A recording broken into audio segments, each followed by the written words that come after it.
Alrighty guys, can I get all of my pro-gun people on the wall to the left, and all my anti-gun people on the wall to the right?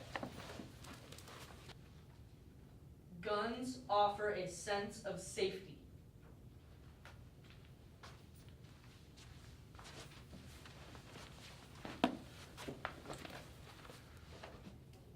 You know, personally for me, I don't feel safe by guns, but I'm not going to say that guns don't offer a sense of safety to other people. There are other people who feel safe by guns, so.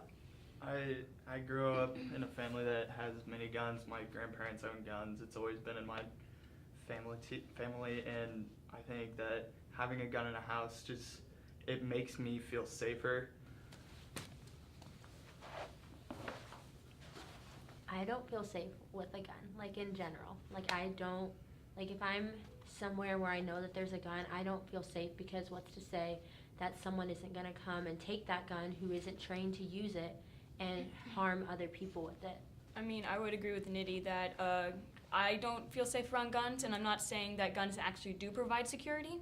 I'm saying that they do give people a sense of security, and having a gun in one way or another does make people feel safe, and that's evident. More guns means more violence.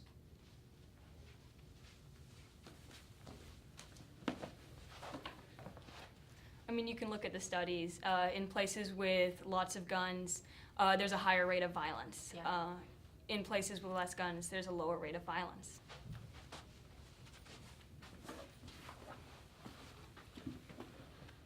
In a way, it can seem like that, but I don't think that, say in like places like Chicago where they have very strict gun laws, there's still enormous amounts of crime. And people do have an enormous, very many guns, but I don't think that necessarily in common places, say like Bloomington, Indiana, or somewhere that's not a big city like Chicago or LA or something like that, I don't think more guns means more violence. I don't think it's about the number of guns. I think it's about the amount of controls that we put on those guns. Like, a gun in the hands of a law-abiding citizen causes no violence. So I think it's about separating people who would abuse that power and people who are law-abiding citizens to make sure that there is less violence. If a single person has multiple guns, then that could pose a threat if they use them in unlawful ways. It is all right if some guns are banned and others aren't.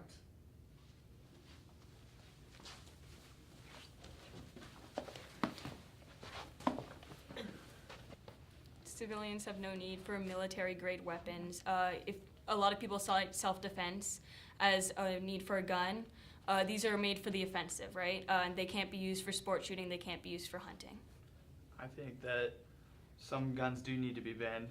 I don't think that everything that is used in the military would be necessarily military grade. Fully automatic weapons should probably not be put in the hands of a common civilian. But if you want to have an AR-15, something like that, I think you should be able to have one just because they're fun to shoot. You can sport shoot with them. Oh, sorry, go ahead. But that's where we have to ask ourselves, right? Like, the AR-15 is used in many violent crimes. Yeah. Does your fun outweigh possibly saving lives of others? See, that's a good question, but it's the way that these people are getting them. Take, any drug, for instance, on the black market. You can get them pretty easily. Like, there's no way that you're gonna stop people from getting these guns. Gun control laws prevent criminals from obtaining guns.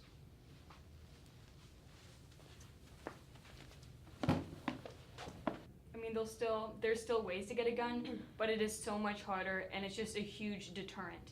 If we make it much harder to access it, criminals are not going to get it as much. And like with the argument that even if we have gun control laws, people will still get guns, I mean, you could use that to justify like not making any law. Like, why have any laws if criminals aren't going to follow that?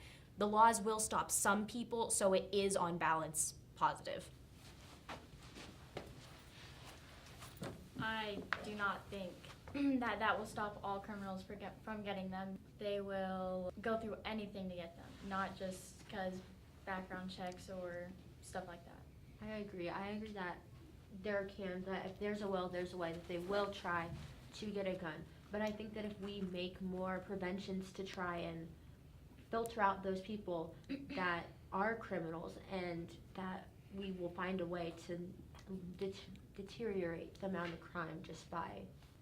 In the case where I see some protesters think that I wouldn't say that you guys think it's easy, but some people do think that it is easy to obtain a gun. I cannot walk in because I am under 18, and in some cases, under 21, I still can't get a gun, or I can't get specific weapons.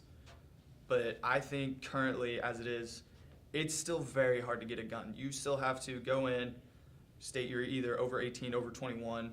They run it through like a police would if they're checking your background info, see if you have any warrants for your arrest, misdemeanors, anything like that.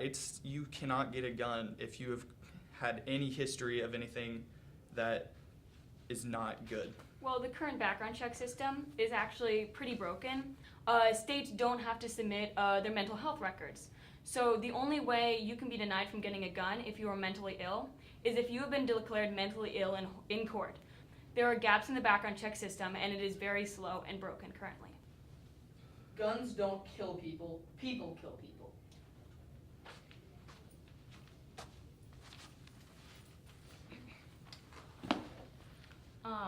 It is not the gun pulling the trigger. It is definitely the person. I would agree with that. It takes the person to pull the trigger, make that instant decision to shoot someone. Yes, the gun kills the person, but it's not the gun shooting on itself, by itself, killing the person. Okay, let's find some middle ground and agree that it's both. Yes, It's I people agree. and guns. You can't do it without the person. You can't do it without the guns. It's a compound. Yeah, I think that if a person is wanting to kill someone, they will find a way to do it. But if a person just had like a knife or something, they would not be able to kill as many people as they would if they had a gun. It's the same thing as saying opioids don't kill people, people kill people. Well, if they don't have access to these opioids, they're less likely to die. They could still die another way, but they're not going to die from the opioids. So.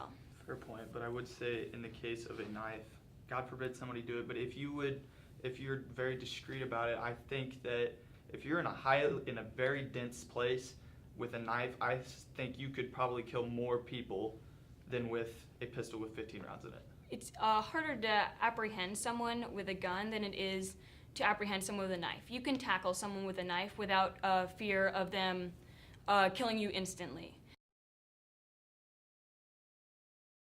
I don't believe I heard any new compelling arguments I hadn't heard before. I think these are really strongly held convictions on both sides of the issue. Like, these are things that they've grown up with. These are beliefs that are at the core of who they are. And although one discussion might not change that, it's important to have these discussions.